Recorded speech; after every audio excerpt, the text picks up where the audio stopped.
이번 문제 한번 읽어보도록 하겠습니다. 문제의 중요성, 문제를 이해하는 것, 문제를 숙지하는 것이 얼마나 중요한지는 이제 더 말씀 안 드릴게요. 문제가 묻는 말을 명확하게 알고 있었을 때만이 여러분들이 합격할 수 있는 답안이 나올 수 있습니다. 아무리 글솜씨가 좋은 사람이라 하더라도 문제가 묻는 말에 답하지 않으면 바로 불합격이라는 것 꼭 기억하셔야 되겠어요. 문제 한번 보도록 하죠. 제시문 가와 나는 가족과 국가에 대해 서로 다른 관점을 보여주고 있대요. 굉장히 친절한 문제입니다. 이미 가와 나가 서로 다른 관점을 보여주고 있어. 심지어 뭐에 대해서? 가족과 국가에 대해서 서로 다른 관점을 보여주고 있어 라고 친절하게 이 제시문을 설명해주고 있어요. 그렇다면 이 힌트 얼마든지 여러분들이 받아 먹으셔야겠고요. 그 다음에 두 관점의 차이를 설명하고, 그러면 여러분 지금 이 차이를 설명하라는 말은 우리는 이미 배워서 알고 있죠. 두 관점을 뭐 해라라는 것, 그렇죠. 비교하라는 문제가 하나 들어있는 것이고요. 그 다음 하나의 관점을 선택하여 다른 하나를 비판하시오라는 두 번째 문항이 들어있습니다. 그리고 이 문제는 천자내외, 좀 길게 쓰라는 것이죠. 천자내외라는 말이 나오면 천자 플러스 마이너스 10%, 즉 900자부터 1100자 정도까지 사이에서 여러분들이 글을 마무리하셔야 되겠고요. 여러분들께서 이런 문제를 봤을 때 당연하게도 이 문제가 요구하는 조건이 지금 두 가지라는 것을 꼭 짚고 넘어가셔야겠습니다. 그렇다 보면 천자를 구성하는 과정에서 서로 다른 제시문의 두 관점에 대한 비교 내용을 절반 정도로 잡으셔야겠고요. 또 하나는 하나의 관점을 선택해서 다른 하나를 비판하시오라는 이 내용에 해당하는 것이 한 500자 정도를 차지하고 있어야 된다라는 것이죠.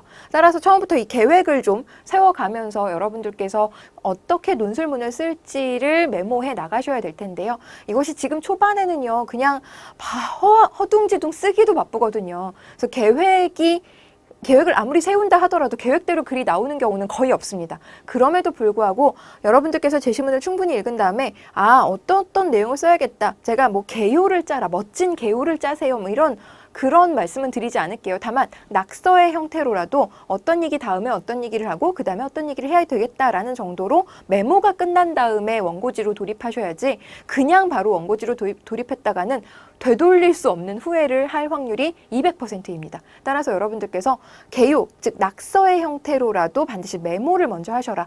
그리고 그 메모 전에 먼저 이루어져야 될 것은 제시문에 대한 정확한 독해이다. 제시문의 독해 전에 먼저 이루어져야 될 것은 문제가 무엇을 묻는지에 대한 명확한 숙지이다라는 것도 꼭 기억하셔야 되겠습니다. 자, 그렇다면 제시문의 내용을 한번 확인해 보도록 할게요. 가를 한번 보도록 하죠. 1663년 청나라에서 사신을 파견하자 조선의 국왕 현종은 모하관으로 행차해서 영접해야 했다. 그렇군요. 청나라에 사신이 오니까 우리나라의 왕이 가서 대접을 했어야 됐다라는 거죠. 이때 현종의 수행을 맡은 관료 중에 김만균이라는 사람이 있는데요. 그 사람은 병자호란 때 강화도에서 할머니가 억울한 죽음을 당했기 때문에 청나라를 원수로 여겨서 공무를 거부하며 관직의 사퇴를 청하는 상소문을 올렸다는 겁니다. 저희 외할머니가 이 청군한테 너무 억울하게 죽어서 나는 이 청나라 사신들을 대접할 수가 없다라는 상소문을 올렸다는 거죠. 저를 잘라주세요 이러면서 상소를 올렸나 봐요. 하지만 그의 사직은 허락되지 않았고요. 숭시열은 김만균을 옹호하면서 사람을 사람답게 하고 나라를 나라답게 해주는 것이 인륜이므로 할머니에 대한 의리를 지키게 해주는 것이 인심과 천리를 밝게 해주는 것이라고 주장했다는 겁니다. 자, 그렇다면 김만균은 나는 도저히 우리 할머니를 억울하게 죽게 만든 청나라를 위해서 그런 사신으로서 받들 수가 없다라는 이야기를 했고요. 송시열은 그에 대해서 옹호하는 발언을 했다라는 것이죠. 왜냐하면 인륜이라고 하는 건 사람이 사람답게 하는 것에 해당되는 것이기 때문에 할머니에 대한 의리를 지키게 해주는 것이 바로 올바른 일이다라고 주장했다는 겁니다. 결국 송시열은 사의가 인류의 보호를 위해 어떤 경우라도 보존되어야 하며 군주를 수행하는 임무인 공사보다도 앞서야 한다라고 말했다는 것입니다. 자, 그러면 우리는 지금 이 가글을 순진하게 그냥 막 써있는 대로 읽으면 조금 덜 똑똑한 학생이라고 볼 수 있겠고요. 분명하게도 문제에서는 가와 나가 가족과 국가에 대해 서로 다른 관점을 보여주고 있다라고 말하고 있어요. 그렇다면 가글을 읽으면서 가족과 국가와의 관계를 어떻게 드러내고 있는가를 생각하면서 읽으셔야 되겠죠. 이건 너무나 당연한 일이겠죠. 왜냐하면 순진하게 다 읽고 나서 그런데 문제가 뭘 물었지? 라고 도로 가서 확인하는 것은 시간을 쓰는 데 있어서 효율적이지 않은 방법이니까요. 문제에서 이미 충분한 힌트를 주고 있는 지점에 대해서는 잘 염두에 두고 읽으셔야 되겠습니다. 그렇다면 가를 읽었더니 가에서는 송시열과 김만균이라고 하는 사람이 사의가 공의보다 더 중요하다. 그러면 가족이 더 무엇보다 중요하다? 국가보다 더 중요하다라는 관점을 보이고 있다라는 것을 여러분들께서는 읽어내실 수 있을 겁니다. 자, 그 다음에 낮의 시문도 한번 보도록 하죠. 모든 국가는 일종의 공동체이며 모든 공동체는 어떤 선을 실현하기 위해 성립된다. 그렇군요.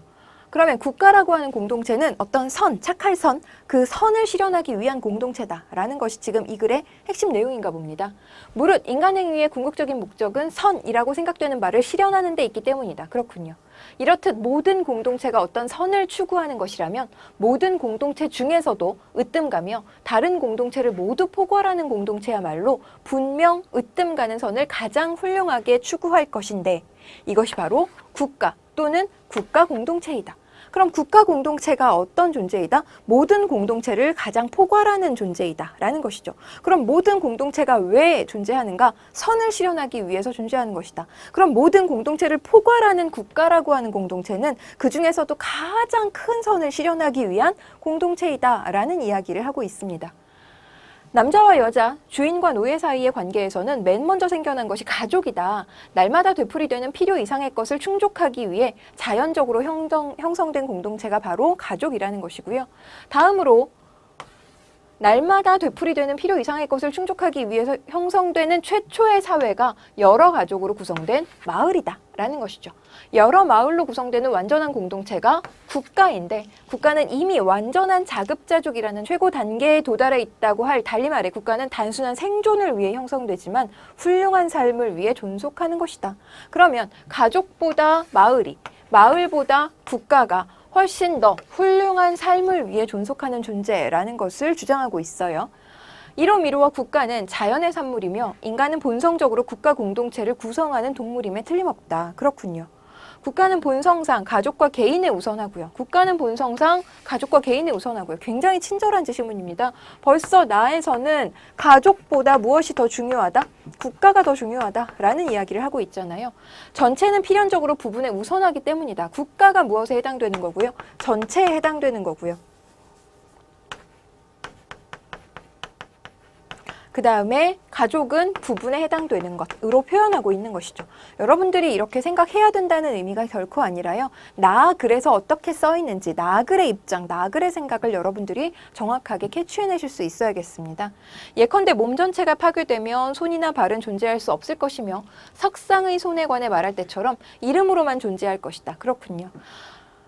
죽은 손은 석상의 손보다 나을 게 없기 때문이다. 사물은 그 기능과 능력에 의해 규정된다. 그러면 사물이라고 하는 건 그것이 어떤 능력을 가지고 있고 어떤 기능을 발현할 수 있는가에 의해서 존재하는 것이지 그것으로 인해서 우리가 그 의미를 찾을 수 있는 것이지 그냥 단순히 존재하는 것 자체가 의미가 있는 것은 아니다라는 겁니다. 자, 이랬을 때 국가라고 하는 것은 어떤 기능을 하고 있다? 최고의 선을 실현하는 기능을 하고 있다라는 것이잖아요. 그럼 최고의 선, 가장 크고 가장 훌륭한 선을 실현하는 국가가 최고의 의미 있는 기구이다. 그것보다 더 앞서는, 그것보다 더 우선되는 가치는 없다라고 말하는 것이 바로 이 제시문의 내용, 나제시문의 내용이라는 것을 여러분들이 읽어내실 수 있을 겁니다. 더군다나 우리가 나제시문을 그냥 맨 땅에서 읽은 것이 아니라 가와 비교해 가면서 읽어야 되고요. 더군다나 가와 어떤 점을 비교할 것인가? 개인과 국가와의 관계라는 측면에서 비교해 가면서 읽었어야 한다라는 걸 이미 여러분들은 알고 있으니까요. 당연하게도 나를 읽는 것 자체에 훨씬 더 도움을 받을 수 있고요. 또 나제시문을 읽어가면서 어떤 방향에 맞춰서 읽어야 되는가까지도 여러분들이 생각해 볼 수 있는 것이죠. 따라서 논술 연습이라고 하는 것이요. 문제가 원하는 방향에 맞춰서 글을 독해하는 과정이 굉장히 많은 비중을 차지하고 있고요. 그게 다라고 해도 과언이 아닐 정도로 여러분들께서는 문제가 뭘 묻고 있고 그 문제를 해결하기 위해서 이 제시문을 어떻게 읽어야 될 것인가에 대한 똑똑한 이 독해 연습이 필요하다라는 말씀도 다시 드릴게요. 자, 그렇다면 다시 한번 살펴보면 제시문 가 같은 경우에는 가족이 국가보다 더 우선하는 것이다. 사의가 공의보다 더 우선하는 것이다. 왜냐하면 그것이 인륜을 지키게 하는 방법이기 때문이다 라고 말하고 있고요. 제시문 나에서는 국가가 가족보다 더 중요하다. 왜냐하면 모든 만물은 그것의 기능에 의해서 의미가 규정되기 마련인데 국가라고 하는 공동체가 가장 큰 기능, 최고의 선을 실현하는 기능을 하기 때문이다. 라는 것을 근거로 제시하고 있습니다. 자, 그렇다면 다시 문제 한번 보죠. 가족과 국가에 대해 서로 다른 관점을 보여준다. 두 관점의 차이를 설명하고, 그쵸? 두 관점의 차이. 우리가 지금 읽었더니 거의 다 해결됐어요. 첫 번째 질문 요소는 읽어보기만 했어도, 그래, 관점이 완전히 상반된 관점이구나 라는 것을 확인할 수 있겠고, 하나의 관점을 선택해서 다른 하나를 비판하라는 거예요. 여러분들이 이 두 번째 질문에 대해서 오해하는 측면이 있습니다. 하나의 관점을 선택해서 다른 하나를 비판하라는 거. 이 비판이라고 하는 건 사실 사전적인 의미로 보면 옳고 그름을 가리라는 뜻이거든요. 뭐가 옳고 뭐가 그르다라는 것을 밝히라는 뜻인데 논술에서의 비판이라고 하는 건 옳은 측면에 대해서는 굳이 언급할 필요가 없습니다. 이것이 뭐가 잘못되었고 뭐가 문제이다. 즉 부정적인 측면에 대해서만 언급하면 이 비판 문제를 충분히 해결한 것으로 볼 수 있거든요. 그런데 어느 한쪽의 측면에서 다른 한쪽을 비판하다 보니 내가 너무 편협한 사람으로 보이는 게 아닐까? 아니면 내가 너무 단세포적으로 보이는 게 아닐까? 나 너무 무식해 보이는 거 아닐까? 나 너무 한쪽만 생각하는 좀 모질한 사람으로 보이는 거 아닐까? 라는 걱정이 쓰면서 나도 모르게 드는 경우가 엄청 많다는 거죠. 그래서 저쪽을 비판하면서 사실 이런 점이 좋기는 하지만 이런 점이 좀 안 좋다. 뭐 이런 식으로 나 사실 그렇게 멍청한 사람 아니야. 나 너무 편협한 사람 아니야. 나는 저쪽 편의 장점과 단점을 모두 알고 있어. 라는 티를 막 내려는 친구들이 굉장히 많습니다. 그런데 여러분들께서는 전혀 걱정하실 필요가 없는 것이 이 글을 통해서 여러분들의 가치관이라든가 여러분의 IQ라든가 또는 여러분들이 얼마나 착한 사람인지를 평가하는 시험이 결코 아니라는 거죠.